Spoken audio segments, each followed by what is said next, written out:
Merci d'être là. Nous avons l'honneur de recevoir dans le cadre de la bibliothèque francophone Madame Rouja Lazarova, qui est journaliste et écrivaine.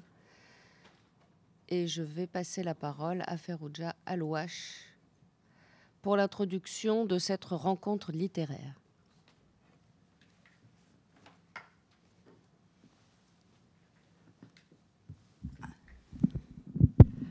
Merci Catherine. Merci pour la troisième fois, puisque en novembre, nous avions reçu Anna Moy ici. En décembre, l'écrivain donc haïtien Néhémie Pierre Dahomey. Et aujourd'hui, nous avons l'honneur, le plaisir de recevoir Rouja Lazarova, que je connais depuis quelques années, parce qu'on s'est rencontrés à Sofia. Nous avons des liens. Voilà, Nicole Blondeau est arrivée ici, qui connaît très bien aussi Rouja. Nous avons aussi, avec l'université de Sofia, Saint-Clément d'Oride, un contrat Erasmus. Donc, vous, étudiants, vous savez que vous pouvez partir un semestre à Sofia ou dans une autre université en Bulgarie.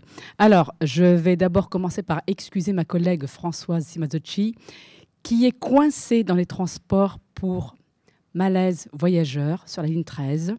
Sommes-nous étonnés? Non.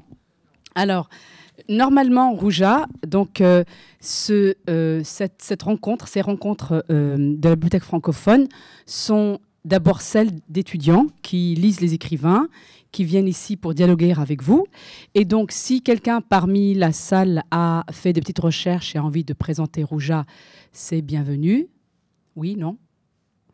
Sinon, je vais commencer. Non, mais je crois qu'il y a des problèmes de transport et il y a des étudiants qui vont arriver un petit peu en retard. Alors, pour vous présenter Rouja Lazarova en 2-3 mots, Rouja est née... C'est une enfant de 68, voilà, c'est bien. Donc, Rouja est née à Sofia.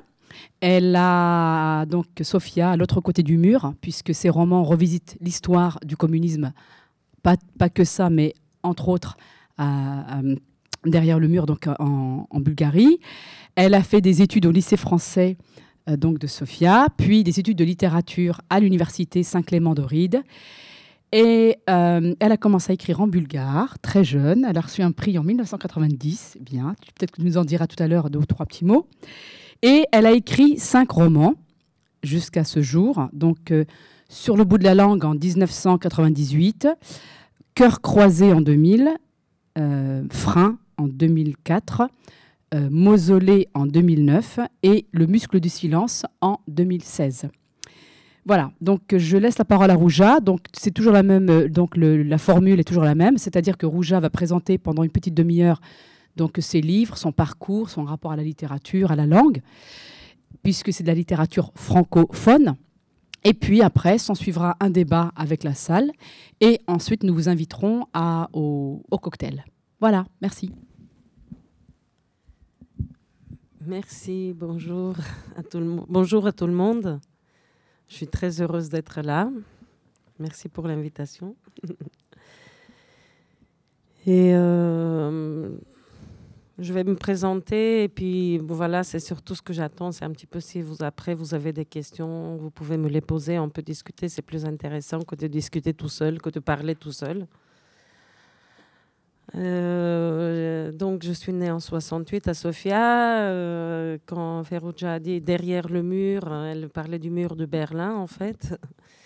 J'étais née dans un contexte de la guerre froide qui s'est terminée en 89 avec la chute de ce mur et que les générations actuelles ne connaissent pas trop. Mais pour nous, c'était vraiment quelque chose de très prégnant. Et puis, voilà. Et du coup, c'est vrai que je suis marquée. Je pense que ça va rester pour toujours un peu une thématique, le communisme, un petit peu les sociétés totalitaires, hein, quelque chose comme ça. Tout ce qui est un peu lié aux sociétés totalitaires, c'est quelque chose qui me touche particulièrement parce que ça fait partie de mon enfance.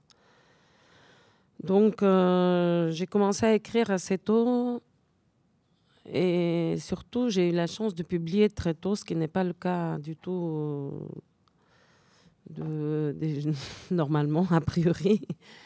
parce qu'on avait en Bulgarie des publications pour la jeunesse. Enfin bon, c'était des publications qui étaient officielles, qui faisaient partie un petit peu du régime. Il y avait la revue du Pionnier, la revue du Komsomol, la revue de la fac, de la faculté. Il y avait une revue par tranche d'âge. Et quand j'étais au lycée français, j'ai commencé à écrire. Alors j'ai commencé à écrire de la façon très suivante. Je me souviens très bien parce que c'était très marqué. En fait, j'avais une cousine qui était aux Beaux-Arts à Sofia et elle m'a demandé de poser pour elle, pour qu'elle fasse un portrait de moi. Ça faisait partie de ses devoirs. Et donc, je me suis retrouvée à devoir rester immobile pendant 3 ou 4 heures pour qu'elle puisse me peindre. Donc, je suis restée immobile pendant 3 ou 4 heures. Et pendant ce temps-là, mon esprit divaguait, etc. Donc, notamment... Et je me suis imaginé une nouvelle que j'ai écrite après. Et c'était une nouvelle qui était liée justement, qui s'appelait Le Modèle. Et qui parlait du fait que le modèle, il est prisonnier du regard du peintre.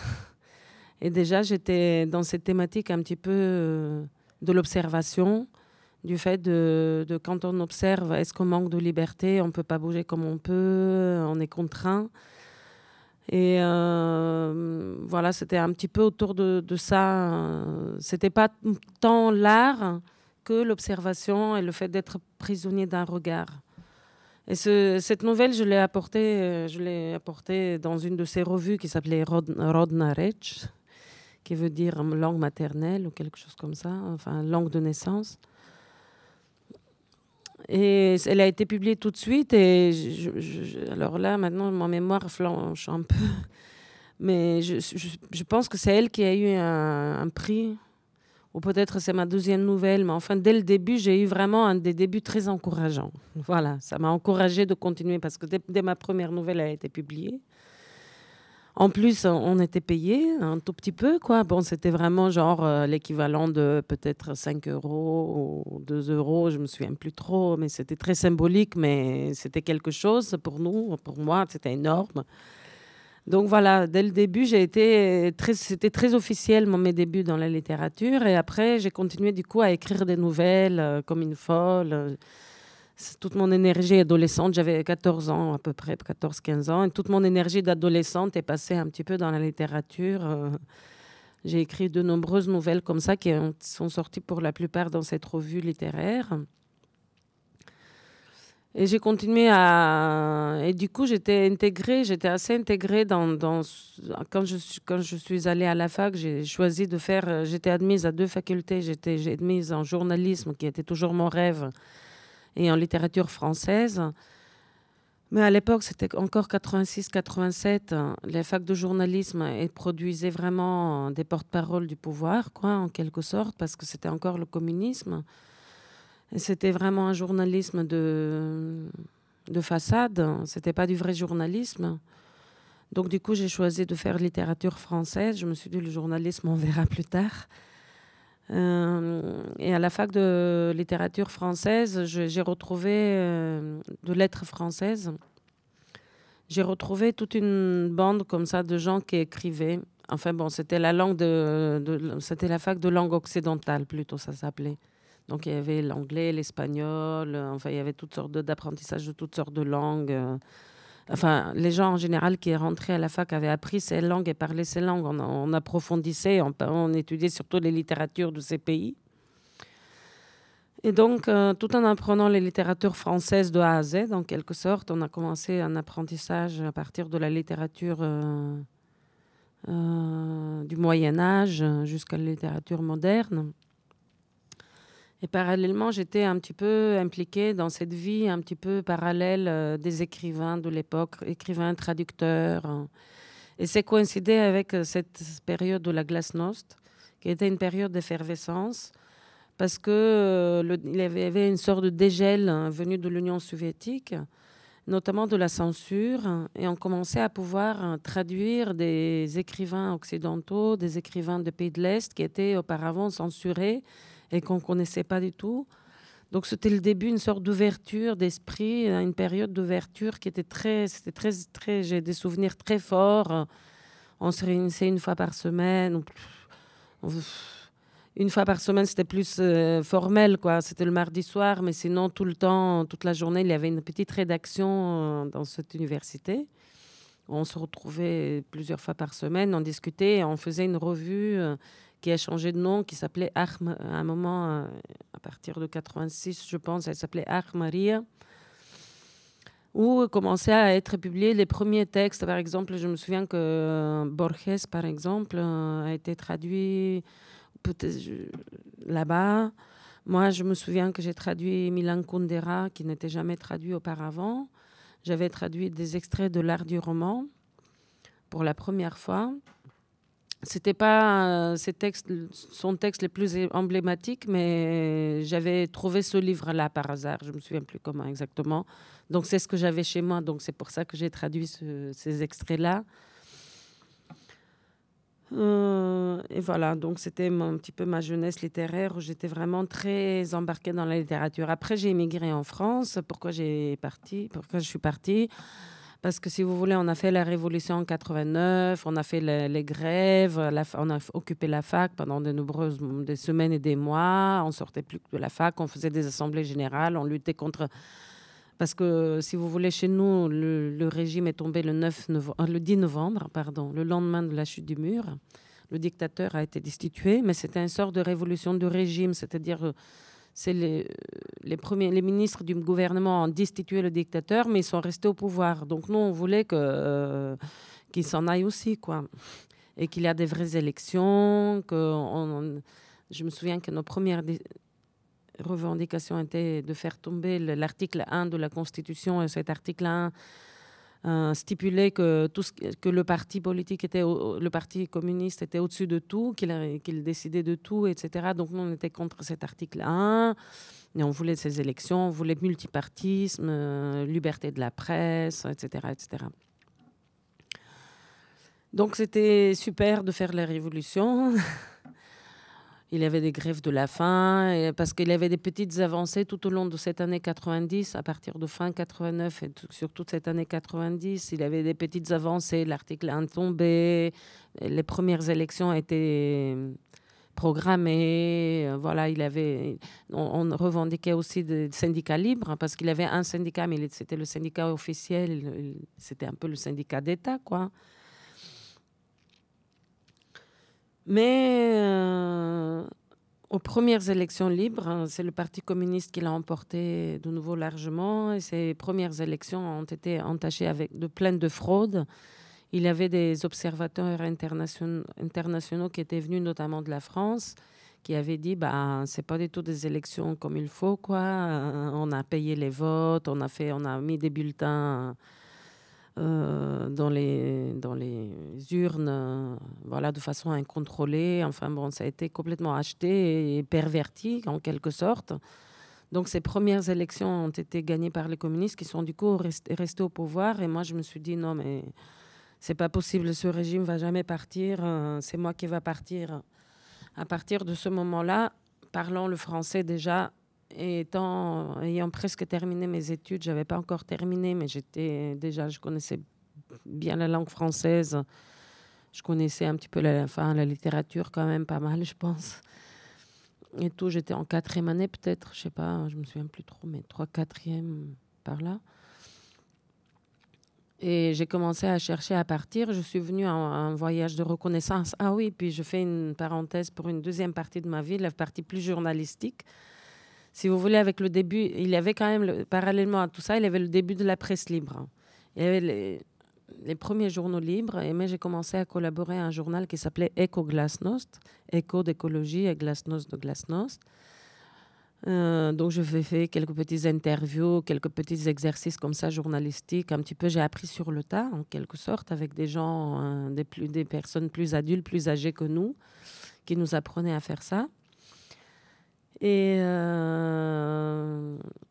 dans ce cadre-là, en fait, j'avais rencontré complètement par hasard un journaliste de Libération qui était venu couvrir les événements et pour lequel je commençais à travailler comme interprète. Et lui, il m'a pas mal appris le métier quand même. C'était quelqu'un qui m'a amené partout avec lui en reportage. Du coup, même si je traduisais pour lui, je faisais ses revues de presse, etc. Mais aussi, j'apprenais à comment poser les questions, comment choisir, comment être avec les interlocuteurs, comment poser plusieurs fois une question si jamais l'interlocuteur ne veut pas répondre. Parce que lui, il faisait des interviews avec les dignitaires encore, qui étaient encore en place. Donc, j'ai vu comment ne pas être journaliste soumis, quoi. Parce que lui, il était extérieur à tout ça et il voulait juste faire correctement son boulot. Il n'était pas comme les journalistes bulgares. Il allait au bout il cherchait vraiment l'info, quoi. J'ai appris un peu le métier avec lui. Et c'est lui qui m'a invité. Mon premier séjour en France, je l'ai fait grâce à lui parce qu'il y avait encore les histoires de visa, pour franchir les frontières, c'était pas facile. Et donc, il m'a fait cette première invitation, disons, au niveau administratif pour que je puisse venir. Et quand je suis arrivée, je suis allée directement à Nanterre. On m'avait recommandé d'aller à Nanterre. En plus, on m'avait dit, tu vas voir, c'est une fac en 89, en 69, en 68, la révolution est partie de là-bas. Il y a un esprit révolutionnaire, il faut que tu ailles à Nanterre. Bon, je suis allée à Nanterre.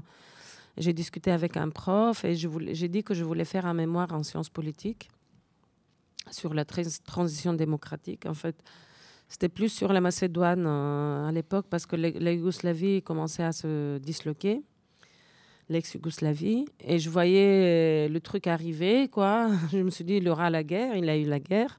Parce que nous, on a une connaissance qui est vraiment intuitive, quoi, du communisme, quoi. C'est pas quelque chose qu'on a appris dans les livres, c'est intuitif.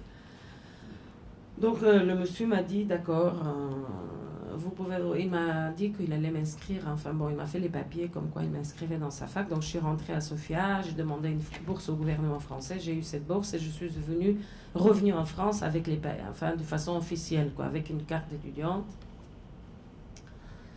etc. Donc, à partir de là, j'ai fait des études à Nanterre, puis j'ai passé les examens à l'Institut d'études politiques, Sciences Po, parce qu'on m'avait dit, oui, c'est vraiment le meilleur, etc. Bon, moi, je voulais faire le meilleur. Donc, je me suis inscrite à l'IEP de Paris. C'était pas évident, je dois dire, parce que c'était très exigeant, que je devais quand même gagner ma vie. Il y avait un système de bourse, mais qui n'était pas suffisant pour survivre toute l'année. Donc, je travaillais à côté. Bon, j'ai eu des études un peu classiques pour les gens qui ne sont pas de famille très riche, quoi, parce que voilà, j'étais obligée de travailler en même temps parce que je n'avais pas ma famille ici. Puis même si je l'avais, elle était très pauvre et tout. Enfin, je veux dire, les revenus en Bulgarie, ça n'a rien à voir avec les revenus d'ici. Mais je voulais dire que la littérature a disparu de ma vie. Toute mon énergie était prise par le fait de m'intégrer à la société française, à trouver ma place ici, etc. Et puis,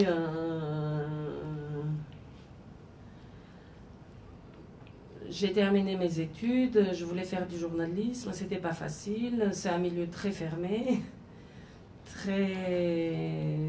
Où tout fonctionne pas mal par cooptation. J'avais ces copains journalistes pour lesquels j'avais travaillé, mais ils ne voulaient pas me pistonner. Enfin bon, c'était des gens très, genre avec des principes. Donc voilà, j'ai galéré toute seule. Et j'ai commencé à faire des petits boulots à gauche, à droite. Je me souviens que de temps en temps, je faisais des traductions. Voilà, j'ai fait pas mal de traductions. J'ai fait des transcriptions de cassettes. Enfin, je me suis débrouillée comme je pouvais, sans penser à la littérature. J'ai eu un contrat très intéressant. Enfin, après quelques années un peu de galère, j'ai travaillé pour un programme européen qui était lié, où je devais rentrer en Bulgarie, travailler en Bulgarie pour l'Union européenne en quelque sorte. Où j'ai travaillé dans la communication. Donc voilà, c'était un programme où je devais accompagner, en tant que, de point de vue de la communication, le programme de privatisation de masse. Il y avait un programme où d'un coup il fallait privatiser 1000 entreprises. Et je travaillais dans une équipe, au sein d'une équipe, avec une hiérarchie, avec des règles, etc. Et là, disons que mon côté un peu artiste s'est réveillé. Je ne pouvais pas supporter les hiérarchies, je ne pouvais pas supporter les règles. Et j'ai commencé parallèlement à cette expérience professionnelle. La communication, c'était pas mon truc du tout, parce qu'on pouvait pas dire ce qu'on pensait. On devait retranscrire la pensée un peu on devait juste être le vecteur de ce qu'on nous disait. On ne pouvait pas dire notre propre pensée, en quelque sorte. Donc j'ai commencé à réécrire à ce moment-là, mais j'ai commencé à écrire en français. Et comme ça, après le bureau, etc., bon, voilà, j'ai commencé à écrire mon premier roman en français, Sur le bout de la langue, qui partait des expressions françaises. C'était un roman qui était basé sur les expressions françaises que j'ai revisité en quelque sorte. Le premier chapitre de ce roman était intitulé Trou de balle. Et en fait, le personnage était une étrangère qui débarquait à Paris et qui se prenait le pied tout le temps dans la langue française. Et tout le temps, il avait des espèces de malentendus avec la langue française. Et par exemple, elle racontait à ses amis qu'elle était venue en France à cause d'un trou de balle. Donc tout le monde éclatait de rire, parce que vous savez bien ce que ça veut dire. Mais elle pensait, parce qu'elle venait d'un pays en guerre. Et en fait, il y avait en effet des gens qui avaient mitraillé le mur, et il y avait des trous dans les fenêtres. Et donc voilà, elle était venue à cause de ça. Mais en fait, les gens rigolaient. Donc tout le roman était basé sur le fait qu'elle entendait les expressions, mais elle ne les comprenait pas, elle les comprenait de façon littérale. Les gens rigolaient autour d'elle. En fait, bon voilà, c'était un roman un petit peu autour de ça. Il a été publié après de nombreuses tentatives de le publier. Finalement, il a été publié dans une petite maison d'édition qui s'était créée sur Internet, qui s'appelait 0 heure. Et ça m'a encouragée de continuer un petit peu quand même, de ne pas abandonner cette voie littéraire. Ce qui me manquait beaucoup, c'était de ne pas avoir de cercle littéraire comme en Bulgarie. Et j'ai découvert quand même à cette époque-là, il y avait un petit cercle littéraire qui se réunissait tous les mardis, je crois, au mercredi, dans un café qui s'appelait Les Marronniers, rue des Archives à Paris, dans le 4e arrondissement. Et ce cercle s'appelait Les Perpendiculaires. Il avait été créé autour de Houellebecq, mais Houellebecq était parti parce qu'il s'était engueulé avec les autres qui étaient moins connus que lui, et que lui, il commençait à être célèbre et tout ça. Donc ceux qui restaient avaient créé ce cercle, et ils faisaient toutes ces réunions le mercredi soir. Donc j'allais pour écouter. Il y avait des auteurs qui avaient déjà publié, qui lisaient leurs textes, etc. Et moi, ça me faisait du bien d'être entourée de gens qui écrivaient et tout. Et un soir, au bout d'un an ou deux, j'ai réussi à... Ah, c'est mieux. Je vais boire un peu d'eau, tiens. Et un soir, j'ai pu moi-même lire mes textes un petit peu. Et c'est comme ça qu'il y a une personne de Flammarion qui m'a approchée et qui m'a dit « Mais est-ce que tu es en train de travailler sur quelque chose ?» J'ai dit oui. Et du coup, pour le deuxième livre, c'était plus facile parce que c'est les éditions Flammarion qui se sont approchées de moi, et j'ai publié mon deuxième livre chez Flammarion. Il s'appelait Cœur croisé, et ça racontait l'histoire de deux saints qui étaient personnalisés, qui s'appelaient Jules et Jean. Et alors au début, Jules et Jean sont dans le métro, après ils vont travailler, etc. Donc on ne se rendait pas compte tout de suite que c'était les deux saints d'une femme. Donc il y avait des situations cocasses, si vous voulez, comme ça, où le lecteur ne comprend pas tout à fait ce qui se passe, si vous voulez.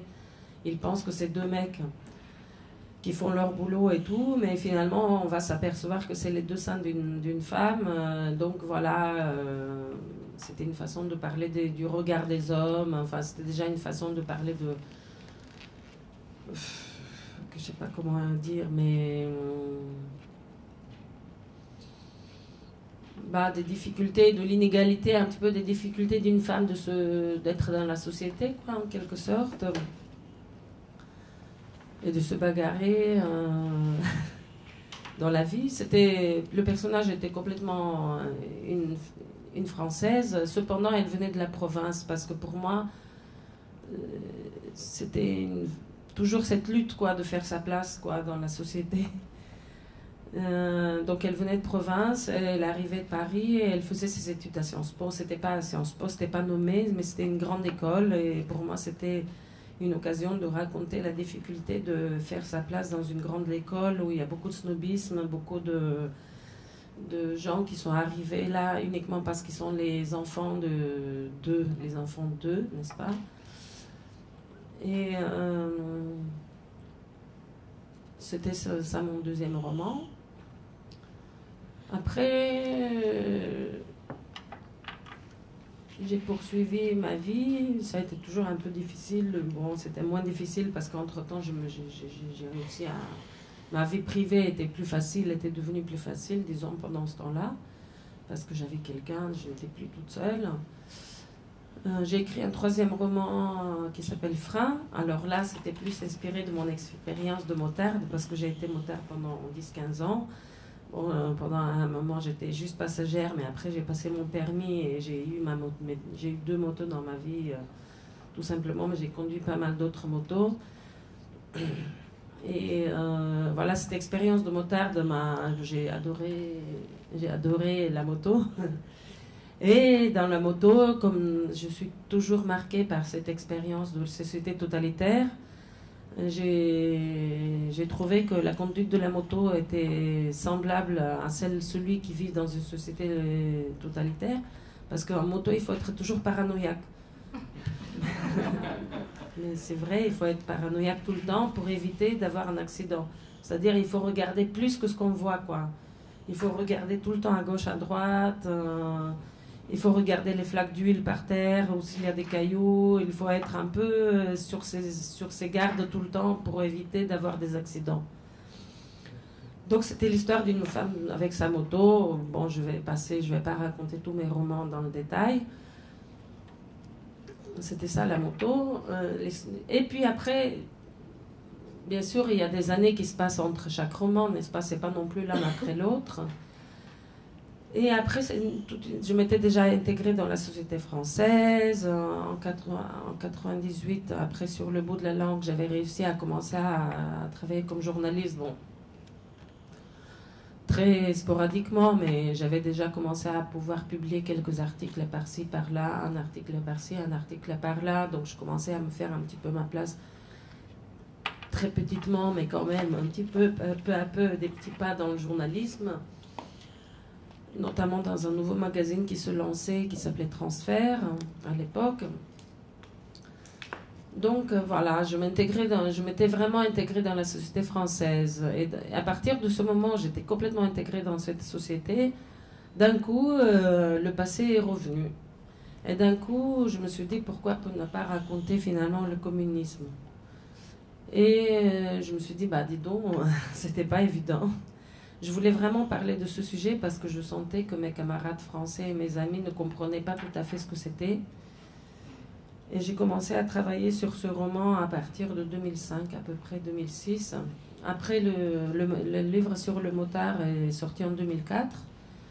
Donc j'ai commencé à travailler sur Mausolée en 2005. D'abord, je me suis rendu compte que j'avais tout oublié. Donc j'ai commencé à interroger mes copains de classe.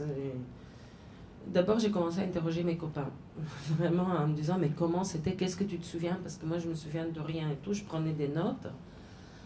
Ensuite, j'ai interrogé mes parents, ma tante, des cousins, enfin là, j'ai interrogé ma famille. Et ensuite, peu à peu, ça a commencé à se structurer à partir du moment... Et puis, j'ai commencé à lire à l'époque, il y avait très peu de livres sur le communisme qui étaient sortis en Bulgarie. Mais j'ai trouvé un livre d'un ancien officier de l'armée, je sais pas quoi, qui avait travaillé au mausolée. En tout cas, il y avait beaucoup d'éléments factuels sur ce mausolée. Donc, c'était vraiment mon livre de chevet, que je garde précieusement. Il est en bulgare, hein, enfin, voilà. Et le livre s'est structuré peu à peu dans ma tête, à partir du moment où il s'était structuré. Et puis, je me suis inspirée aussi d'autres... livre sur le totalitarisme. J'ai fait aussi, grâce à une bourse qui s'appelle Stendhal, pour laquelle j'avais postulé, qui est du ministère des Affaires étrangères ici, quoi, pour les écrivains. J'avais fait un voyage en Chine, et ce voyage en Chine, ça m'a aidé beaucoup à formuler, parce que c'est un pays qui est à la fois capitalisme, où le communisme a gardé l'empreinte, où le communisme est toujours vivant, quoi. Il y a toujours le parti unique, il y a toujours la surveillance, il y a toujours les gens qui sont très soumis. L'Internet n'est pas libre. On pouvait pas, quand j'y étais, je ne pouvais pas avoir accès à ma messagerie. Tout était. Je revivais un petit peu ces sensations d'être persécutée. Je n'étais pas vraiment persécutée, mais je revivais un petit peu. Je discutais autant que je pouvais avec les gens, quoique très peu de gens parlaient anglais. Mais dès que je trouvais quelqu'un qui parlait anglais, je parlais, j'essayais de lui parler du régime, et les gens avaient peur d'en parler. Voilà, donc c'était un voyage comme ça, très initiatique, qui m'a beaucoup aidé à me remémorer des sensations du communisme. Et puis j'ai lu des livres. Alors je ne me souviens pas de tous les livres, j'essaie de les ressortir. Je me souviens que j'étais marquée par un livre qui s'appelle La pensée captive de Czesław Miłosz, qui m'a beaucoup inspirée, qui parle... il a écrit ce livre, je crois, dans les années 50, mais c'est à vérifier, sur le régime communiste en Pologne. Et voilà, j'ai essayé de m'inspirer d'autres régimes, quoi. En quelque sorte, je me suis inspirée du livre Le retour du hooligan de Norman Manea, qui est plus sur le régime communiste roumain. Je me suis inspirée d'un livre, alors là je ne l'ai pas noté, maintenant comment je vais me rappeler, je ne sais pas, mais c'était aussi sur le régime communiste hongrois. J'ai oublié de le noter, excusez-moi. Voilà, j'ai essayé de m'inspirer d'un tas de lectures sur tous les autres régimes, et j'ai fait une sorte de synthèse pour écrire ce livre Mausolée, qui est inspiré à la fois de l'histoire de ma famille, mais beaucoup comme de tout ce que je vous ai raconté jusqu'à maintenant. C'est vraiment un mélange, et je ne peux pas dire, les gens me disent à quel point c'est autobiographique. Je ne saurais plus dire la part autobiographique, elle est peut-être présente surtout dans le personnage de Milena, la plus petite fille, et dans le souvenir du lycée français, mais en même temps ça reste très mélangé entre mes interviews et mon enquête et mes lectures.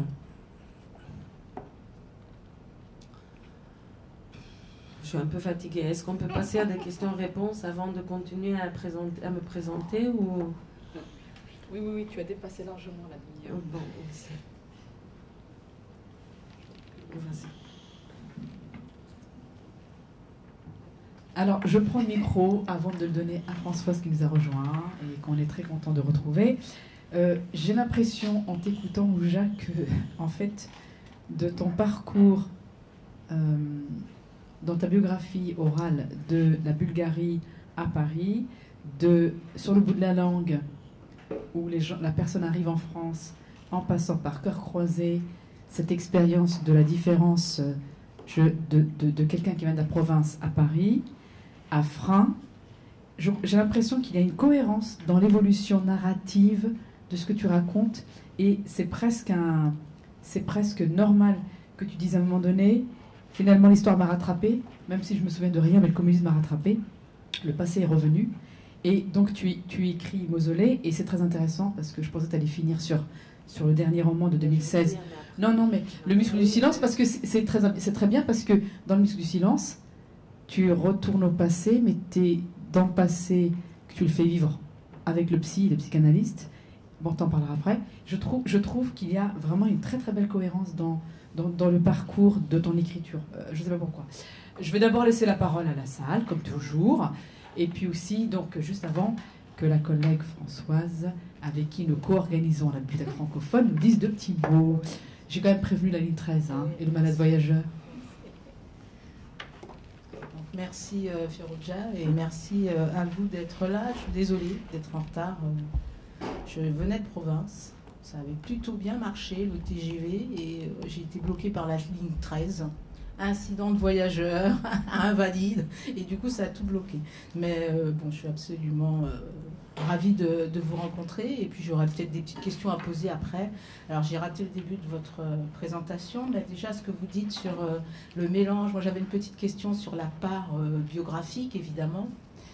Mais déjà ce que vous dites du mélange entre la documentation finalement, parce qu'il a fallu vous documenter pour pouvoir écrire, parce que peut-être que quand on est à vue d'enfants ou d'adolescents ou de femmes ou d'hommes, on n'a pas la même vision du système, comme vous le montrez dans Mausolée, par exemple, on voit très bien comment ça fonctionne, comment tout est mis en place pour contrôler, etc. Et peut-être que de l'intérieur de soi-même, on n'a pas tout à fait cette vision-là. Donc c'est intéressant de savoir que vous avez écrit quelque chose qui mêle votre biographie à des recherches pour être plus, donner une vision un peu plus globale de ce qui s'est passé, de ce qui se passait dans ce régime. Oui, tout à fait. Absolument, quand on est petit enfant et tout, on a vraiment ça dans la peau. On peut parler que de quelque chose de très émotionnel. Et moi, bon, comme je suis un mélange d'émotionnel mais aussi de rationnel, j'avais besoin vraiment de comprendre moi-même, en quelque sorte, pourquoi ce régime, pourquoi il est mauvais, quoi. Je n'arrivais pas tout de suite à moi-même, juste par mon expérience sensitive, rationaliser ça. Donc j'avais besoin de comprendre, comment dire, de recourir à la pensée des autres pour le comprendre.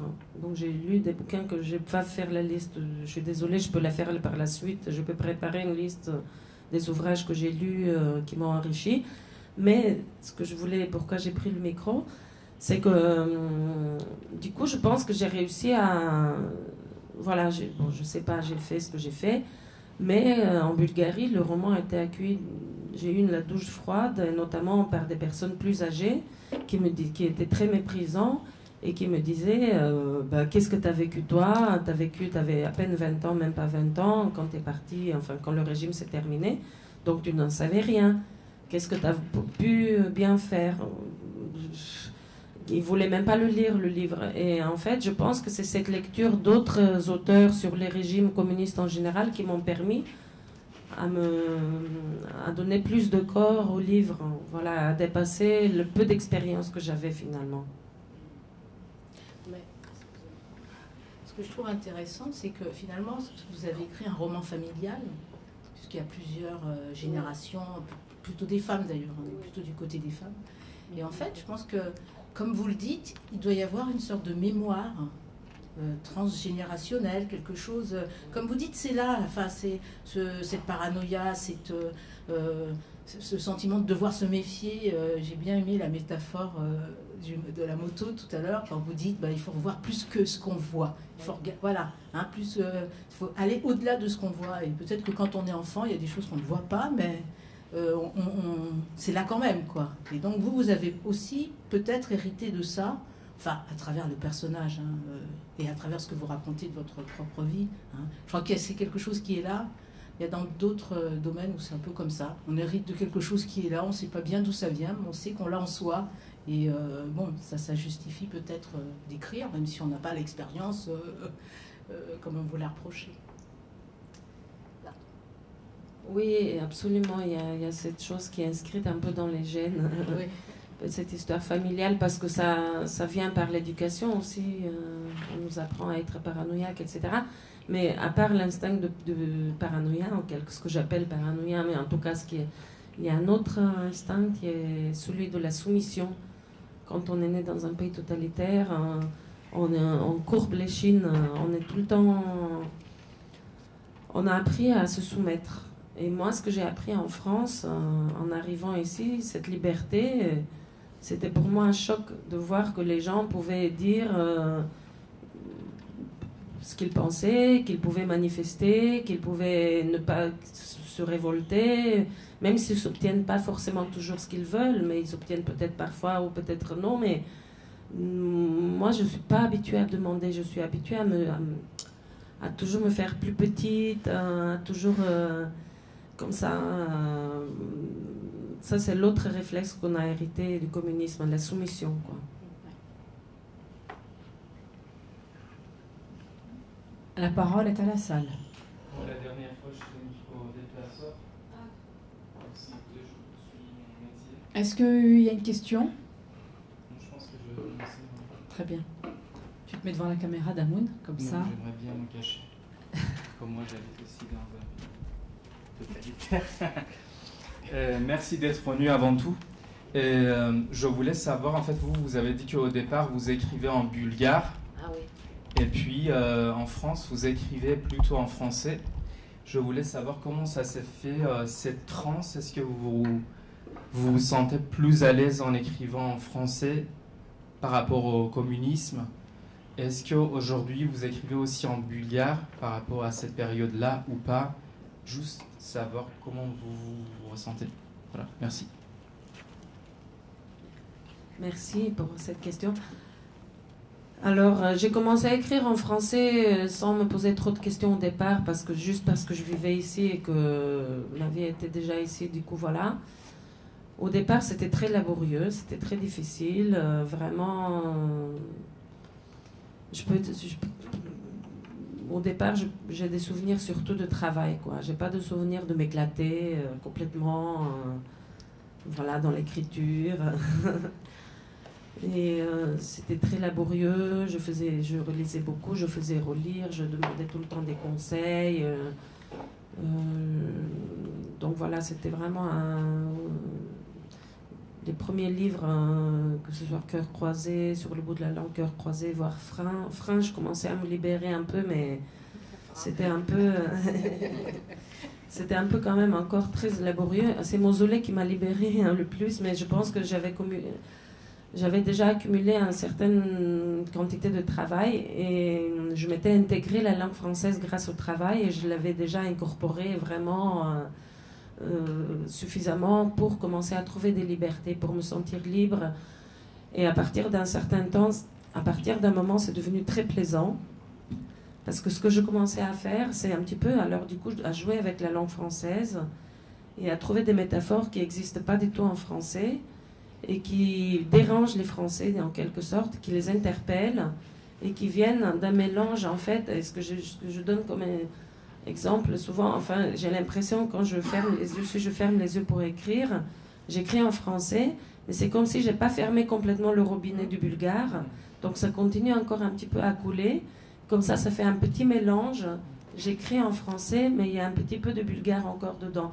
Ou alors l'autre exemple qui peut pour illustrer tout ça, c'est comme si j'avais encore, comme si en écrivant, j'avais un accent. C'est un petit peu pas complètement français, c'est correct. Là aussi, je dois par exemple raconter l'autre histoire, c'est que vous avez des éditeurs. Les éditeurs, ils essaient de corriger toutes les fautes, n'est-ce pas, de votre manuscrit. Moi, au départ, j'étais d'accord avec eux sur tout. Mais je dois dire que je ne retrouvais pas, par exemple, dans Cœur croisé, je trouve que c'est un livre un peu très lisse. Et avec l'expérience, j'ai commencé à me faire plus confiance, à moins me soumettre. C'est peut-être aussi d'avoir appris cette nouvelle identité que j'avais en France, qui était moins dans la soumission.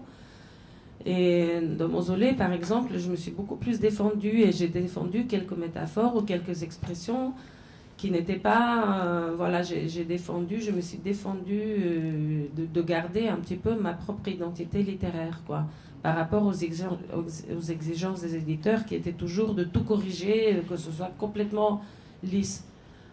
Donc voilà, et pour finir, par répondre à cette question, donc pendant tout ce temps-là, j'ai pas du tout écrit en bulgare. On me demandait d'écrire en bulgare, etc. Je disais non, je suis plus capable. J'écris en français, c'est fini le bulgare et tout. Et récemment, notamment c'était en 2013, j'ai repassé 2-3 mois en Bulgarie parce qu'il y avait un mouvement de révolte là-bas qui était très intéressant en 2013. Contre la mafia et contre la corruption. C'était comme une espèce de nouvelle révolution. Et donc j'ai passé 2 mois là-bas, 2-3 mois. Et là-bas, on m'a demandé à écrire une nouvelle. Je sais pas, quelqu'un m'a demandé d'écrire un texte. Et d'un coup, j'ai réussi à écrire en bulgare. Et encore, c'était une grande libération de pouvoir réécrire dans ma langue maternelle de nouveau, qui était bloquée par l'écriture du français en quelque sorte. Donc maintenant, je suis capable d'écrire en bulgare. Peut-être c'est pas magnifique, je me rends pas compte. Voilà, par rapport aux autres écrivains bulgares qui sont restés sur place, qui ont travaillé surtout la patte de leur bulgare, qui ont cette richesse peut-être que je n'ai pas, etc. Mais j'arrive à écrire en bulgare maintenant, tout en écrivant en français. Mais disons que mon quotidien est plus fait par l'écriture du français. Je suis plus à l'aise dans le français actuellement que dans le bulgare. Est-ce que je peux poser la deuxième question? Et puis je vous laisse. Est-ce que mausolée, ça a été... On t'entendra pas, François. Oui, Je voulais juste savoir, comme vous parlez de ça, est-ce que mausolée, tout à l'heure vous avez dit que ça avait suscité des réactions négatives, ça a été retraduit en bulgare pour être lu en Bulgarie ou... Oui, alors la seule chose que j'arrive pas à faire du tout, c'est la traduction, c'est de me traduire. Alors là, c'est vraiment un frein pour moi. Autant je peux écrire spontanément, voilà, dans les deux langues, mais autant je peux pas me traduire du tout. Et en effet, on a fait appel à un traducteur pour Mausolée. D'ailleurs, c'était Rémi. Notre ami Rémi. Ah, Voilà. Par contre, en revanche, j'ai fait tout un travail de réécriture. Je ne me retrouvais pas dans la traduction, donc j'ai beaucoup réécrit derrière. Et puis j'ai réécrit, y compris, voilà, j'ai réécrit. C'est un petit peu, le mausolée bulgare, il est un petit peu différent du mausolée français.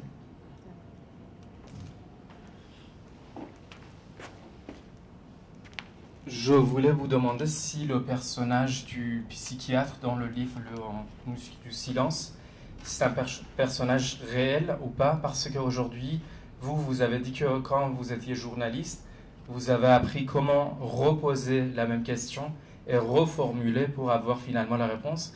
Et c'est ce que le psychiatre il faisait dans votre livre, et que dans ce livre-là, vous avez dit que vous détestez cette façon de reformuler, de reposer la même question pour trouver la réponse. Tu es très fort. Alors, comment répondre à cette question? Bon, c'est la question est si c'était un personnage réel ou fictif. C'était un personnage réel que j'ai un petit peu fictionnalisé quand même. Mais par rapport à cette question de reposer la question, je pense que c'est la clé. Je pense que reposer la même question, c'est la clé. Je pense que c'était aussi cette réflexion dans ce livre-là, dans le livre Le Muscle du silence, qui est déjà commencé à être présent dans Mausolée, c'est la question de la répétition. Et pour moi, c'est aussi quelque chose qui fait partie de ma constitution, parce que nous, on répétait beaucoup. On répétait tout le temps. D'abord, on apprenait beaucoup par cœur, qui était pour moi pas une bonne méthode d'apprentissage. C'était répéter toujours la même chose. Pour moi, c'était pas la bonne méthode d'apprentissage. Et puis, on répétait beaucoup pour les manifestations. On passait notre temps à répéter, si vous voulez, pour faire les manifestations officielles. Et pour moi, c'était quelque chose que j'ai détesté. Donc, dans le mausolée, la répétition est présente de son point de vue négatif. Néanmoins, dans le muscle du silence, cette idée de répétition revient d'un point de vue un peu plus positif, parce que je pense que la répétition peut être positive, parce qu'à force de répéter la même chose, parfois quelque chose de nouveau peut arriver. Et quand on répète la même question, là je parle comme journaliste, je vous assure, c'est la seule façon parfois d'arriver à avoir une réponse, quoi. Parce que les gens ne veulent pas vous répondre, veulent pas répondre, et il faut répéter. Tant qu'on n'a pas la question, il faut la répéter. Sinon, on va rester sans la réponse. Maintenant, dans le domaine de la psychanalyse, alors... Oh, attends, je ne sais pas trop. Je pense... ça, je l'ai écrit comme ça, voilà. Ça, c'est parce que je pense que... disons, ça c'est un peu fictif, ce moment avec le personnage, ce moment lorsqu'il repose la même question. Peut-être finalement c'est ma propre expérience de la répétition de la question que j'ai transférée dans le psychiatre. Voilà, qu'il répète la même question et qu'il la repose différemment, etc. C'est pas réel, c'est un petit peu fictif, quoi. Je lui ai donné mon propre savoir, je lui ai donné à lui. C'est un peu la maïotique. Oui.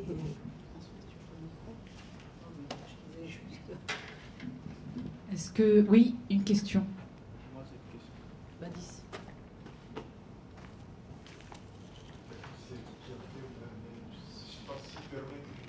Vas-y. Faut s'approcher, je crois. C'est bon. Badis. C'est bon. Non. Micro obligatoire. Micro obligatoire. Sinon, on n'entend rien. Badis. Alors bonjour, merci d'être venu. Alors ma question, ça sera sur le roman Cœur croisé. Je me demandais pourquoi vous avez choisi une Française de province comme héroïne. Ça pourrait être une Parisienne, une femme, n'importe quelle femme. Pourquoi la Française de province?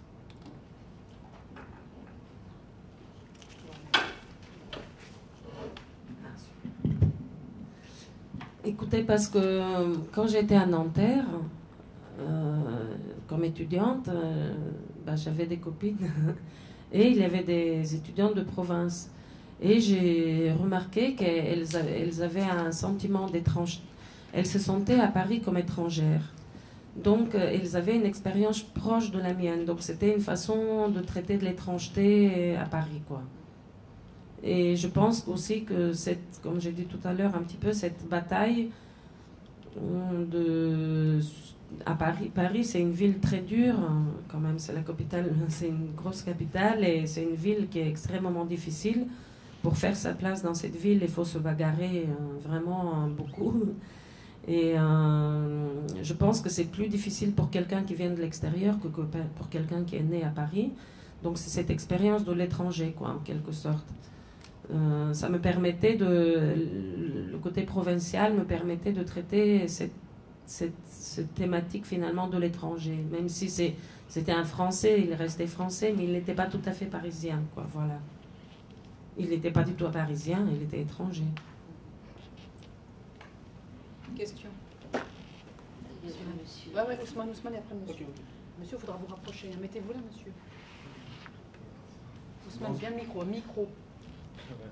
Bonjour. Si. Okay.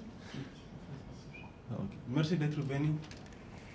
Moi, j'ai l'impression que dans la plupart de vos romans, vous parlez du communisme et du totalitarisme. C'est-à-dire que votre littérature est un peu engagée, quoi. Est-ce que vous écrivez en dehors de ces documents, vous voulez écrire c'est-à-dire des œuvres de fiction sans engagement, ou bien c'est ça votre style d'écriture?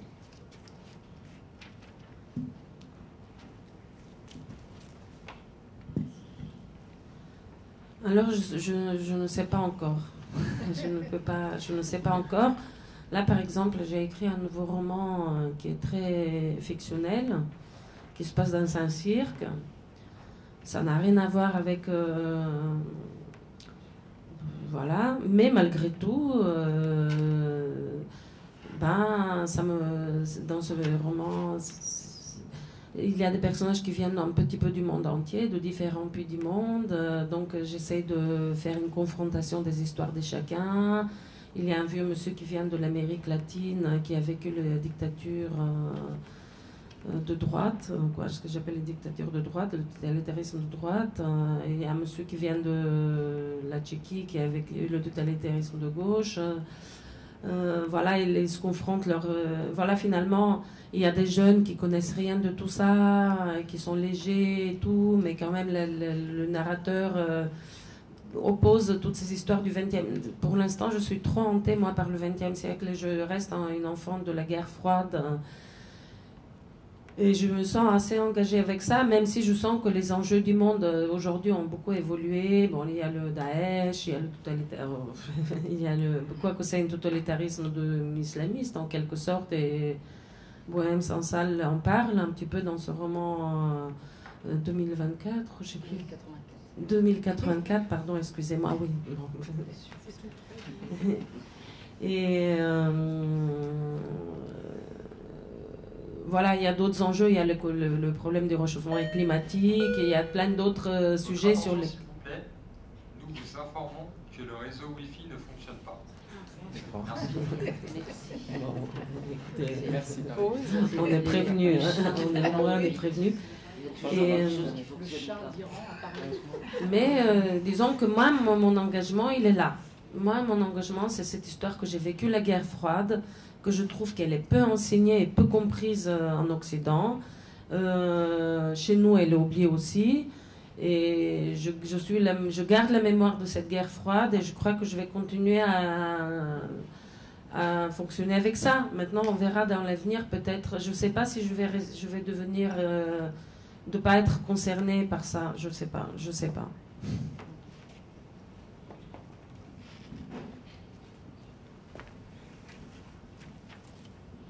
Merci, madame. Et c'est un peu par hasard que je suis là. Je suis passé là. C'est madame qui m'a donné l'information. Et bon, comme ça m'intéresse, voilà, ce genre de colloque. J'ai un peu vécu votre expérience, l'Est et l'Ouest. Parce que dans mon parcours, disons, après la chute du mur, j'ai pu aussi comme ça bénéficier de façon...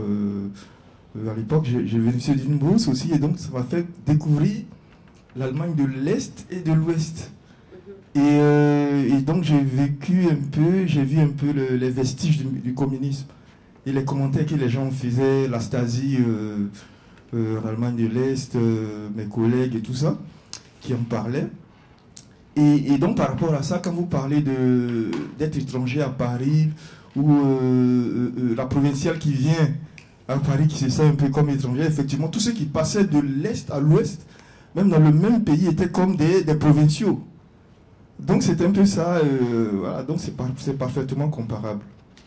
Ma question est la suivante, c'est que tout à l'heure vous avez parlé dans votre exposé de votre côté artiste. Alors, pourquoi vous définissez comme tel? Et je ne sais pas, est-ce que vous avez une expérience artistique quelconque? Voilà.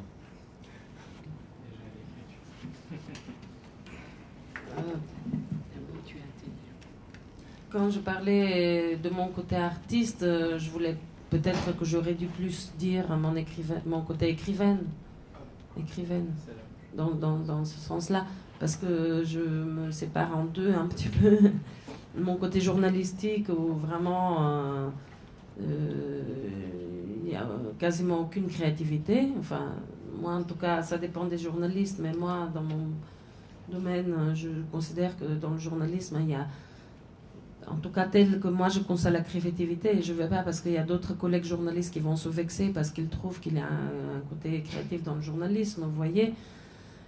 Mais moi, je considère que la littérature, c'est quelque chose de créatif. Parce que malgré tout, on part on explore des mondes qui n'existent pas forcément, et on doit trouver ses moyens d'expression. Les mots sont comme une palette. Les mots, c'est comme la palette d'un peintre. Il faut choisir les bonnes couleurs, les bons mots pour bien décrire une scène. Voilà. D'ailleurs, je m'inspire beaucoup des tableaux. Je suis très sensible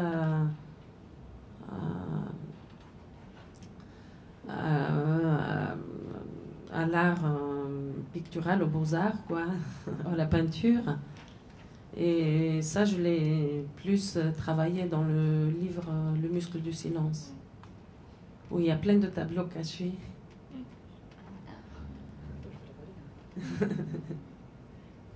Oui. Mohamed a une question. Et après moi, et après Françoise. Mohamed, là.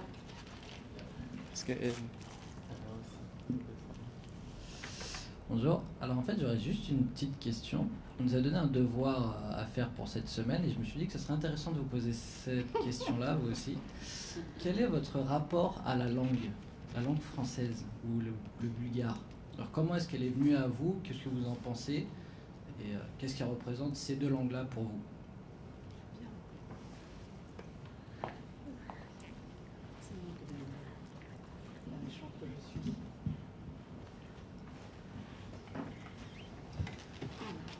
La langue, pour moi, donc, c'est un moyen d'expression de...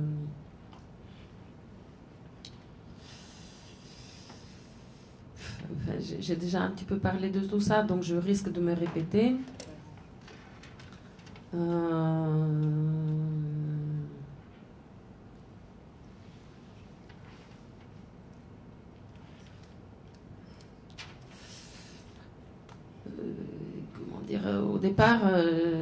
départ, la langue, c'était juste comme un moyen d'expression, c'était naturel, c'était donné.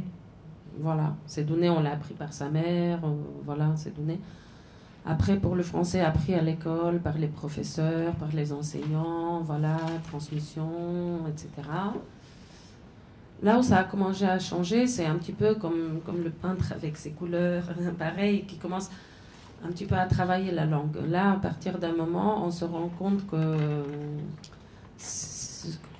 c'est un peu plus que ce qu'on nous a donné, et on commence à la travailler. Donc c'est vrai que j'ai pas mal, à partir d'un moment, j'ai pas mal travaillé aussi avec des dictionnaires, par exemple.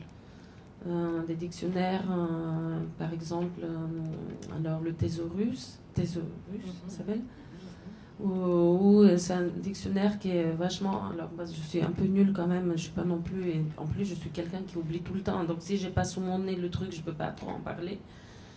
Mais c'est vachement avec les associations d'idées, vous voyez, il y a un mot, mais après vous lisez, et c'est tout un monde qui peut s'ouvrir à vous à partir d'un mot. Le dictionnaire des synonymes est super aussi parce que vous vous rendez compte que un mot a plein de synonymes qui sont très différents, mais après c'est vraiment comme un arbre, c'est-à-dire que vous avez le mot que vous recherchez, après vous en trouvez 10 de plus, après si vous cherchez chaque mot, vous en trouvez encore 10 de plus.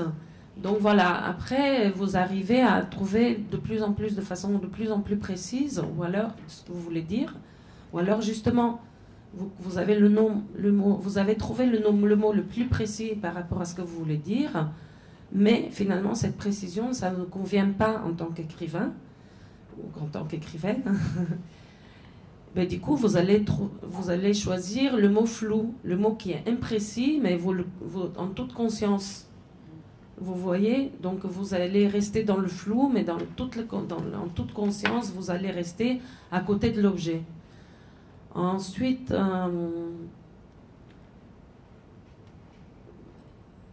je sais pas, je compare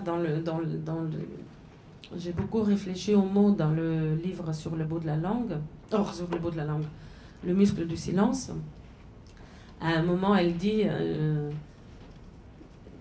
elle compare un petit peu la langue, enfin l'écriture, au jeu de fléchettes, comme si, voilà, justement comme jeter une fléchette, comme si le mot était une fléchette qu'on va jeter pour essayer d'atteindre la cible, pour être le plus précis possible. Mais justement, parfois, ça peut tomber à côté, parfois parce qu'on n'a pas réussi à trouver le mot, mais parfois de façon volontaire.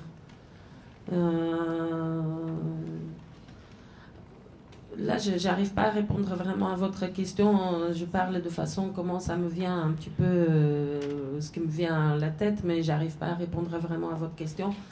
Mais par exemple aussi,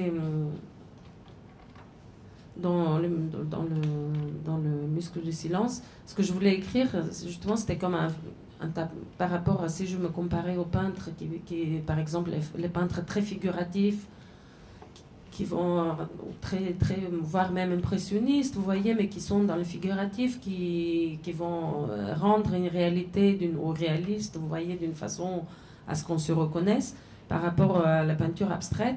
Et ben dans le muscle du silence, j'ai voulu faire un livre très abstrait, c'est-à-dire avec le moins de mots possible, sans nommer vraiment les choses, créer dans la tête du lecteur une image.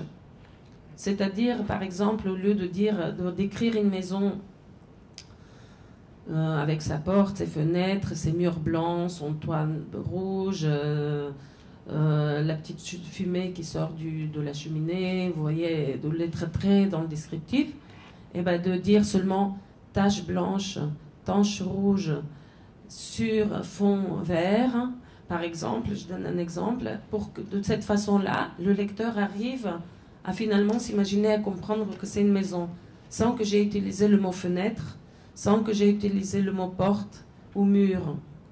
Vous voyez, d'essayer de faire apparaître dans la tête du lecteur une image, sans que j'ai utilisé des mots concrets de la maison. Voilà, c'est ça mon travail d'écrivain. Mais le rapport à la langue, après, j'en ai parlé... Là, je parle un peu plus de mon travail d'écrivain, quoi. Mais le rapport à la langue, bon, c'est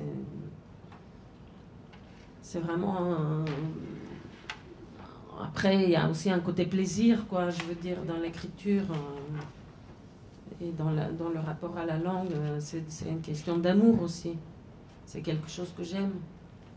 Ça me plaît, j'ai du plaisir à écrire. C'est pas que dans le travail, quoi, c'est aussi dans le plaisir.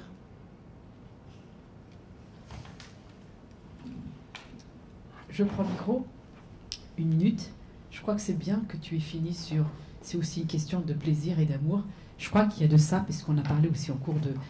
Le rapport qu'on a affectif à la langue, on aime une langue, on ne l'aime pas, parce que c'est lié à des histoires. Et que ces histoires-là, bah, justement, grâce à l'écriture, ça peut émerger. Mais je crois que tu as dit quelque chose de très intéressant.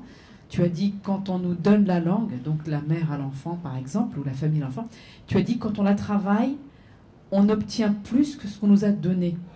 Et je crois que là, on peut le travailler comme on veut au niveau de l'interprétation, parce que justement, quand on s'arrête sur un mot, quand on se dit, tiens, ce mot, quel sens je lui donne? Et si je gratte un peu, et si je fais ce que tu as fait, c'est-à-dire prendre un dictionnaire, des synonymes, et trouver d'autres mots, d'autres verbes, il me renvoie ailleurs, donc ailleurs spatialement, historiquement.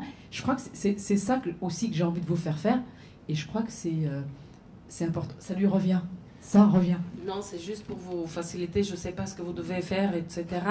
Mais c'est juste pour dire que moi, j'avais beaucoup de mal avec les dictionnaires parce que c'est très lourd et ça prend énormément de temps de trouver la bonne... Bon, même si j'aime ça, mais quand même...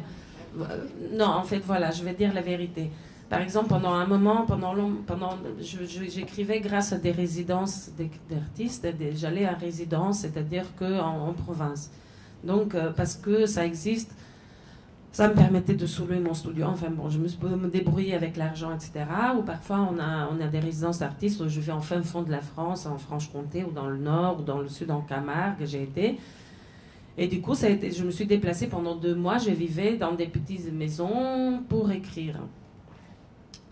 Transporter à chaque fois des tonnes de dictionnaires, c'est pas commode. Mais je voulais juste dire que maintenant, il y a des dictionnaires incroyables en ligne. Et ça, je peux vous envoyer les liens. Et moi, sur mon ordinateur, j'ai mis dans mes préférés, là, favoris, je sais pas quoi, c'est carrément sur mon truc. Et dès que je recherche, j'ai 2 dictionnaires, pas plus que ça.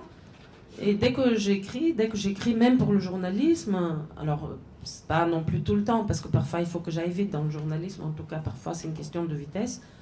Mais en tout cas, dès que j'ai un petit peu plus de temps, ben, n'importe quel mot, mais même les mots que je les connais, mais tellement bien, ben, comme ça, comme c'est pour aller sur Facebook, presque pour moi, je vais aller chercher le synonyme. Et c'est fou parce que ça peut me donner vraiment... c'est clic-clic, quoi, je veux dire, voilà. Ça peut me donner... ben, ça me donne des idées, ça me rend l'exercice un peu plus agréable. Donc, ma question... Non, je voudrais... J'aimerais bien, parce que tout à l'heure, tu as parlé, donc, surtout les 2 derniers romans, tu as parlé de la langue. Le silence, j'ai l'impression, hein, parce que moi, les 2 derniers que j'ai lus vraiment en dernier, c'est d'abord Le muscle du silence, Mausolée et Le muscle du silence. Et je me suis dit, alors, tu parles de répéter, où tu as grandi en répétant, et dans le même temps, il n'y a que du silence dans tes romans. Et donc, alors, ce thème du silence, et si tu peux dire 2 mots à tout le monde, comment tu as trouvé ce titre? Est-ce que c'est une traduction du bulgare vers le français, Le muscle du silence? Je ne sais pas, je le lisais en me disant, qu'est-ce qu'elle fait chez le psychanalyste, là, cette héroïne, ce personnage, qu'est-ce qu'elle fait au niveau de ce muscle qu'on n'entend pas, justement, qui est silencieux? Tu vois? D'après ce que j'ai compris, oui, il est là, hein. Voilà, donc je te laisse... voilà. Le silence, il est lié au fait que... à l'autocensure, pour moi. C'est ça, disons, c'est ça surtout.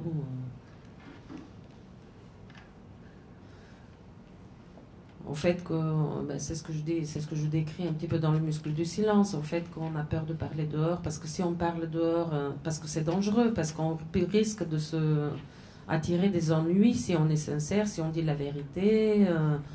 Et ce que je dis enfin, je le dis mieux quand même, là, ça m'embête de le dire de cette façon-là, alors que c'est mieux écrit, mais ça peut être dangereux. Donc ce silence, c'est vraiment un instinct de survie, quoi. Mais je dois dire... Vous avez utilisé dans votre livre l'expression silence social. Vous parlez d'un silence social. Je crois que c'est dans lequel dans le mutisme familial, silence social. Ouais. Et maintenant, et donc je pensais que c'était uniquement propre à nous, quoi, parce que les Bulgares se sont identifiés vachement, en tout cas dans les deux romans, en tout cas ce muscle du silence, et dans ce silence, c'est pour eux c'est naturel, quoi. Et maintenant je me suis aperçue, lorsque j'étais à des rencontres littéraires, qu'il y a des gens qui souffrent qui sont dans des familles où il y a des secrets de famille, où il a le même syndrome. Et ils ont le même muscle, ils étaient très sensibles au titre et à cette thématique du silence. Ces familles où, vous savez, par exemple, il y avait quelqu'un de mort ou de suicidé, personne n'a jamais rien dit, ça a été dans le mensonge, voilà, les secrets de famille. Ils s'identifient beaucoup à mes romans, je ne sais pas pourquoi, notamment au muscle du silence. Et puis, le muscle du silence, je l'ai inventé comme ça, je l'ai pas, ne sais pas par rapport au bulgare, ça existe nulle part. Je me suis dit mais que nous, on s'est tellement tu que c'est devenu comme un réflexe et que c'était devenu un muscle, quoi. C'était une invention. C'était pas une expression qui existe, ça n'existe pas en bulgare. Alors, merci Ferrugia, parce que j'avais la même question sur le silence. C'était la première chose qui m'avait frappée. D'abord, alors moi j'ai lu à l'envers en fait. J'ai commencé par lire Le muscle du silence et après j'ai lu Mausolée. Donc voilà. Et en fait, dans Le muscle, je crois que c'est dans Mausolée, vous écrivez, c'est dans l'extrême profondeur de ce silence-là, où la vie n'existe plus, mais où ma mère, Rada et tant d'autres nous avons vécu, que j'aimerais arriver au terme d'une longue apnée. J'aimerais sentir de nouveau le poids de cette masse épaisse de silence pour me rapprocher des protagonistes et les faire revivre. Mais comment décrire le quotidien de gens qui se taisent année après année? Comment raconter cette interminable litanie de jours anéantis par la peur de la parole? Donc on retrouve vraiment, et je suis tout à fait d'accord avec Ferrugia, ce qui m'a frappé, c'est l'omniprésence du silence, c'est-à-dire qu'il soit politique, qu'il soit social, qu'il soit familial, etc. Et on a l'impression que c'est lié, à un moment vous le dites, je crois que c'est dans Mausolée, que ce régime, il a fabriqué un autre homme, un homme dont la créativité a été un peu étouffée, et dont la parole est complètement détournée à chaque fois qu'elle est prononcée. Mais je pense que je me suis rendu compte de ça en arrivant en France quand même. Ah ouais. Et de voir à quel point les gens parlaient plus librement. Vraiment, on ne peut pas se rendre compte si on est né ici. C'est avec la différence qu'on se rend compte.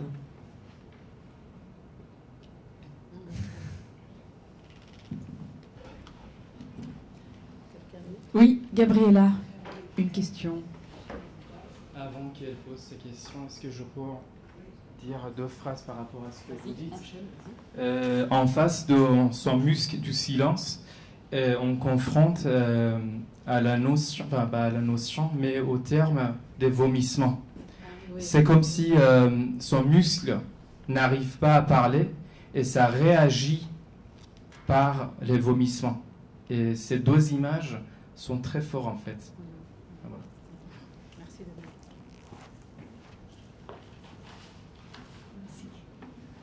Et bon, merci beaucoup pour être ici avec nous. Et je voudrais vous consulter. Je trouve que c'est très intéressant que vous aviez documenté, merci, pour écrire votre livre, parce que je trouve que c'est comme ça, quand les livres deviennent plus intéressants, quand on connaît vraiment les sujets, pas seulement par l'expérience personnelle, mais aussi par la consultation des archives et d'autres exemples. Et je me demandais si vous savez aussi considérer ce livre classique de 1984 de George Orwell. Et quand il décrit le communisme et l'essence, les sentiments de chance de vivre dans le communisme, la répression sociale, les silences aussi, non, et comment l'histoire a été réécrite et tout ça. Merci.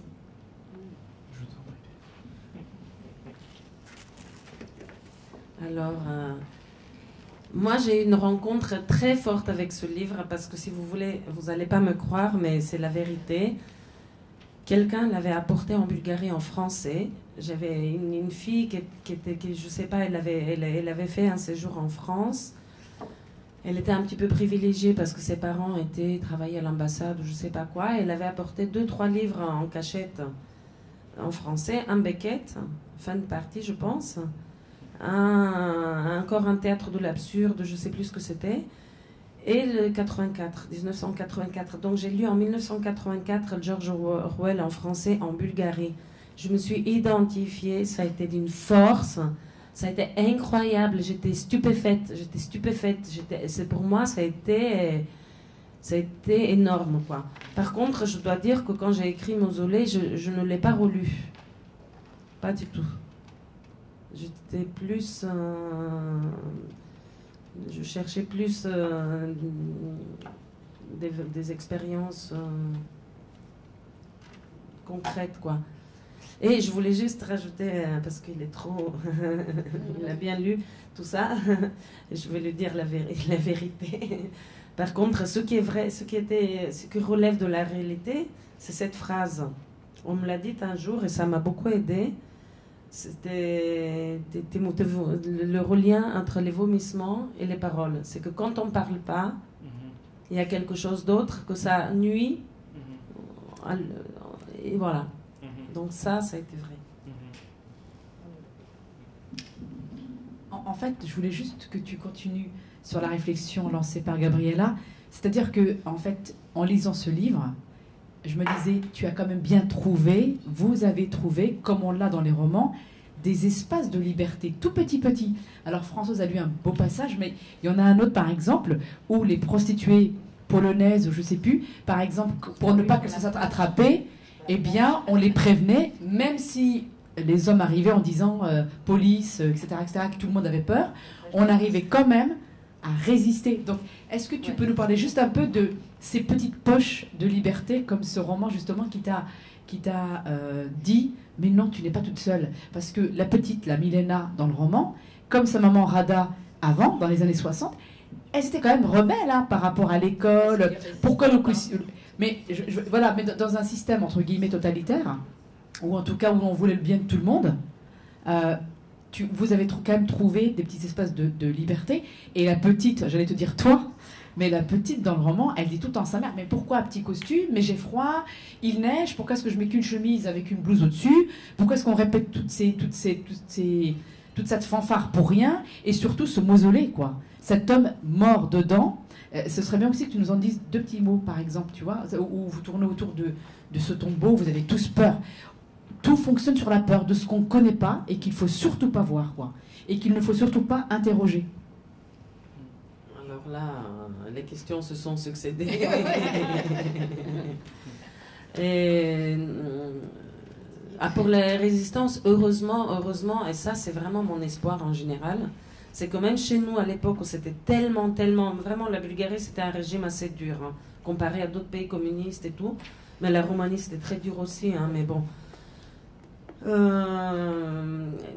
On avait des poches de résistance, c'est fou, mais je pense que chez moi, personnellement, ça s'est fait par l'éducation. Je pense qu'en effet, et ça c'est le côté autobiographique, je pense que ma mère et ma grand-mère, et même mon père, hein, je veux dire, enfin d'autres, on était assez révoltés, mais à l'intérieur de la famille en cachette.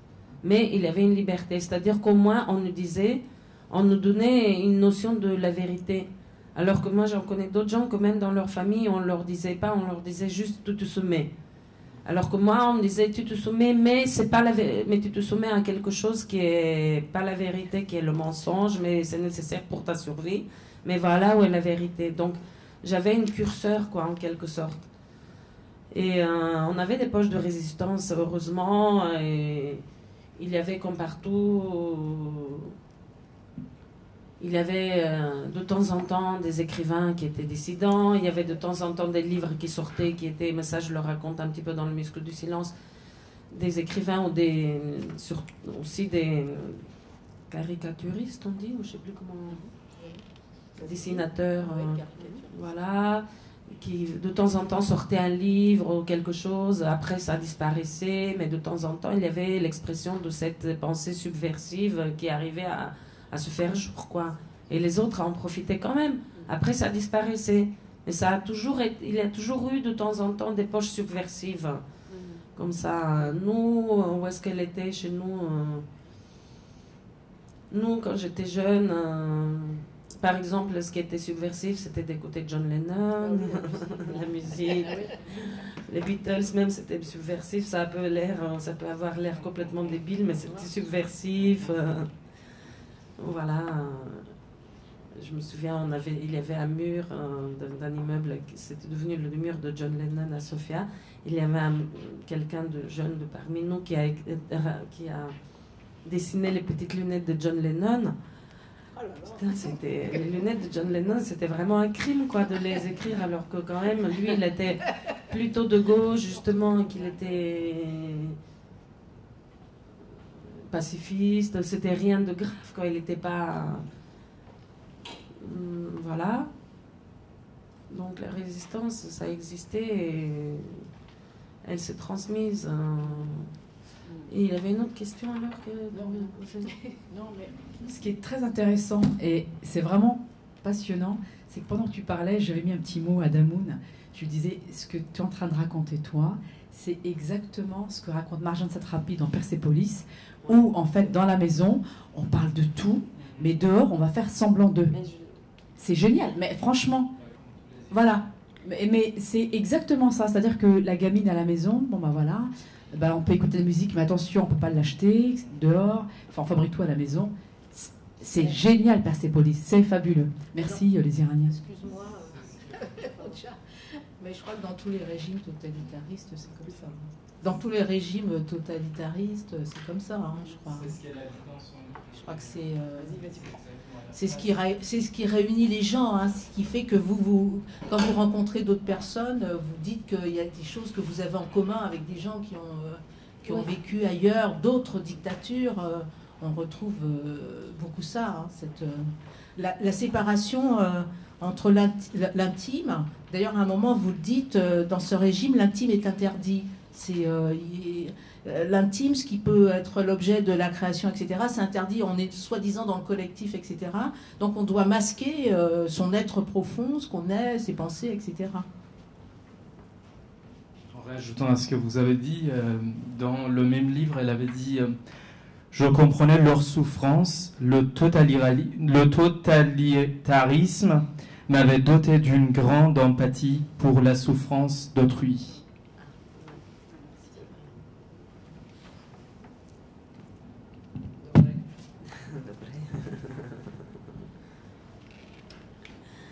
Ouais, non, c'est vrai, je pense qu'on devient très sensible.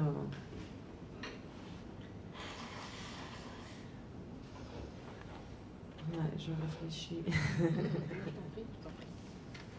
Non, mais je me demandais, est-ce que par exemple, le fait d'avoir juste vécu un tremblement de terre ou une catastrophe naturelle, par exemple, est-ce que ça rend aussi sensible à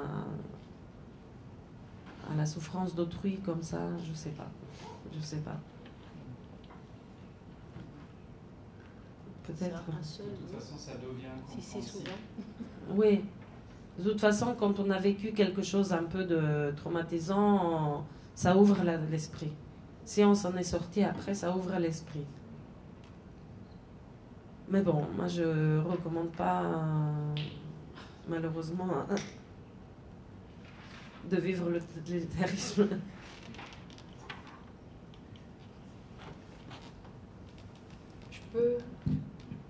Je crois qu'on va, s'il n'y a plus de questions, on va arrêter là. Mais là, en vous entendant encore une fois les réflexions de Damoun, Françoise et toi, Rouja, moi, maintenant, je me disais, je pensais à glissant.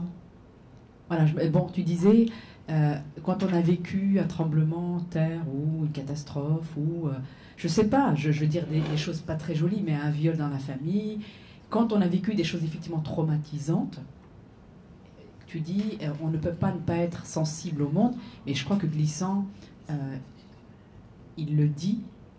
Enfin, je sais pas comment vous... Enfin, je sais pas pourquoi je pensais à glissant, mais cette capacité à être à l'écoute du monde, quel que soit le lieu où on est, il dit, pense, alors agis dans ton lieu, pense avec le monde. Et pour clôturer sur les mots, justement, je crois que quand on est sensible à la langue, aux mots, je crois qu'on peut faire attention, sans peut-être forcément avoir vécu, par exemple, des épisodes, enfin comme toi, le communisme. Enfin moi je l'ai pas vécu, mais quand je t'ai lu, je me suis dit, c'est presque une dystopie ce que tu as écrit, c'est-à-dire une catastrophe. On vous impose un bonheur, une égalité, et c'est comme ça que marchent les régimes finalement. On se dit. C'est ça le stalinisme, c'est le bonheur pour tous. Oui, merci Nicole. Donc je traduis ta parole parce qu'on t'entend pas. Voilà. Oui, c'est le bonheur pour tous. Et on glisse très rapidement, et on glisse grâce à ta narration. On se dit, mais en fait, c'est un cauchemar. C'est un cauchemar. Et ceux qui en prennent conscience, ce sont ceux qui en parlent à la maison. Par exemple, il y a plein d'épisodes. Par exemple, la maîtresse qui arrive à la maison et qui découvre un superbe livre dans la bibliothèque des parents. Ah bon, vous lisez ça? Il fallait pas qu'elle le voie, quoi. Et donc, c'est l'autosurveillance. Et les gens sont devenus des robots qui travaillent pour l'espèce d'appareil au-dessus. Et il n'y a plus d'humain. Et l'humain, il est à la maison, et on se dit que cette petite famille qui évolue de la grand-mère à la petite Milena, on se dit que je ne sais pas comment cette famille a fait pour tenir, parce que tout se casse la gueule, tout s'écroule, et tout est dur autour, en fait. Et tout est dur, il n'y a pas d'argent, il n'y a pas de quoi manger, mais il faut quand même manger, il faut quand même vivre, il faut quand même parler, il faut quand même réfléchir. Tu vois, je trouve que c'est vraiment un glissement de l'utopie à la dystopie. Françoise va clôturer. Et si jamais tu veux parler, si jamais tu as encore envie de parler, voilà. Il faut manger, il faut, je sais pas quoi, il faut manger, il faut réfléchir. Non, personne ne demandait à réfléchir, au contraire. C'était pas bon de réfléchir. C'est pas trop clôture. Oui, alors moi je vais clôturer parce que tu as parlé de Glissant. Donc je peux pas laisser filer cette occasion de dire que Glissant, il vient quand même d'un monde où on a tout perdu, tout le temps. Voilà. Qui est un monde qui s'est construit sur la dépossession et où les catastrophes, elles continuent à arriver tout le temps. Et ça donne... voilà, on peut penser avec le monde quand... D'ailleurs, Glissant disait, hein, les catastrophes touchent le monde. Hein, donc, il réservait pas ça à la zone Caraïbe. Mais bon, il est d'un peuple, si je puis dire ainsi, j'aime pas trop ce mot, mais enfin bon, qui a connu toutes les dépossessions et toutes les reconstructions. Voilà. Oui, et toutes les résistances, et toutes, etc. Voilà. Merci. Sauf s'il y a quelqu'un qui veut rajouter quelque chose. Badi, si vous voulez encore une question. Badi, je t'en prie. Oui, après vous arrêtez. Donc Badis pose une dernière question et après vous êtes conviés à Badis et Mohamed. Pour comprendre la souffrance d'autrui, il faut que vous vous précisiez. Alors, j'ai vu une interview sur YouTube, là où vous parliez de... En Bulgarie, on a l'école gratuite, on a la santé gratuite, mais on n'apprend rien. Et pour bien se faire soigner, on doit apprendre des cadeaux, offrir. Vous avez une mentalité de donner pour mieux recevoir. Je veux savoir c'est quoi l'origine de cette mentalité.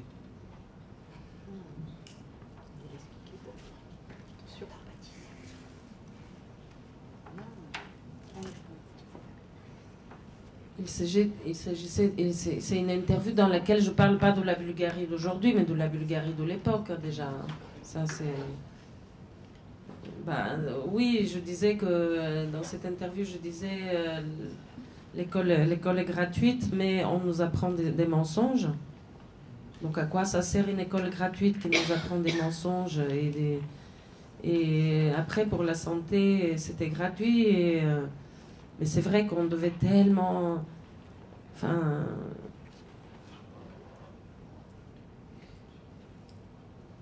je sais pas comment expliquer. Comme s'il fallait l'acheter par des petits cadeaux, par des petits gestes, allez, je baisse la tête, s'il vous plaît, etc. C'est comme si c'était quelque chose, on était censé y avoir droit, mais finalement on n'y avait pas droit. Je ne sais pas comment expliquer exactement. Il fallait payer pour l'avoir. En fait, officiellement, il ne fallait pas payer, mais finalement, oui. C'est ça, c'est pour ça que c'était pervers, quoi. C'est pour ça. Dernière question, Mohamed. Tiens, on se met. Momo, il est inspiré, là. Ah, excusez-moi, j'ai pas lu le livre Le muscle du silence, mais c'est juste par rapport à ce que vous avez dit tout à l'heure. Je me suis demandé s'il y avait un lien entre le muscle du silence, le fait que vous avez dit comme quoi il y avait de l'autocensure, des choses qu'on pouvait pas dire, etc., et le journalisme. Si vous enfin, désolé, je l'ai pas lu le livre, donc je sais pas si c'est lié à ça, si ça vous a inspiré, si justement vous faisiez de l'autocensure dans le journalisme, genre que justement il y avait des risques par rapport à dire des choses. Ouais, j'ai fait un lien, voilà quoi. Un lien gymnastique. Non, c'était pas lié, c'était vraiment deux choses séparées. Dans le journalisme, je suis pas amenée à me censurer. J'ai pas de problème d'autocensure. Vous avez laissé tomber parce que justement il y avait une pensée communiste. Ben oui, mais bon, c'était à l'époque, là où j'ai pas fait l'école, c'est ça que vous voulez dire? Oui, je voulais pas faire l'école et je l'ai pas faite. J'ai jamais fait d'école de journalisme. Moi, j'ai appris sur le tas avec les anciens qui m'ont appris. Donc moi, j'ai jamais fait d'école de journalisme. Et maintenant, je travaille pour de la presse professionnelle qui est un peu trop technique. Bon, vraiment, c'est mon gagne-pain. C'est pas non plus, je suis pas dans le monde. Je suis pas dans des médias au Mediapart, je sais pas quoi. Je suis pas dans des médias connus. Je suis dans des médias que vous connaissez pas, qui sont pas glamour. Mais au niveau de ce que je fais, je suis libre. Au contraire, on me demande d'aller enquêter. Si je vois des problèmes, je dois les dire. Au contraire, je dois aller chercher la petite bête, quoi. Quand il n'y a pas de petite bête, je ne vais pas l'inventer non plus. Peut-être une dernière question. Une dernière question, puisqu'il y a les étudiants de master de littérature, que je remercie d'être ici. Est-ce que, une question très provocante, que je ne supporte pas, mais on travaille dessus justement en cours, est-ce que ce que tu écris, ce sont des récits francophones? Est-ce que tu te définirais comme... Non, plutôt, est-ce que tu te définis comme écrivaine francophone ou pas? En 2 mots vraiment, Rouja, parce que c'est notre problématique de cours. Eh ben... C'est libre. En 2 mots? Oui. Oui ou non? Là, c'est un. Moi, je pense, je vais dire ce que je ressens. Je vais dire ce que je ressens. Oui, bien sûr. Ça me reste. Alors moi, je dirais non.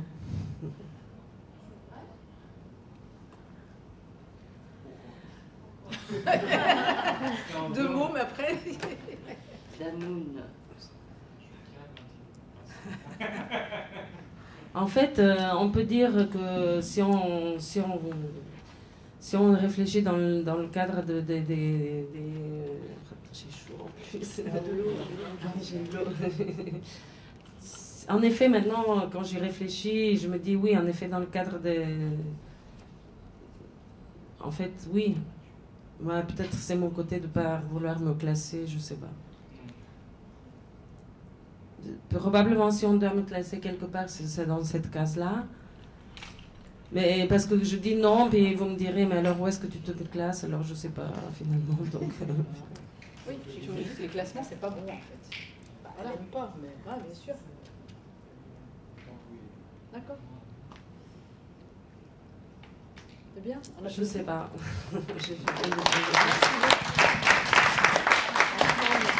Merci Rouja, merci d'être venu, merci au public, merci les étudiants, merci pour vos questions.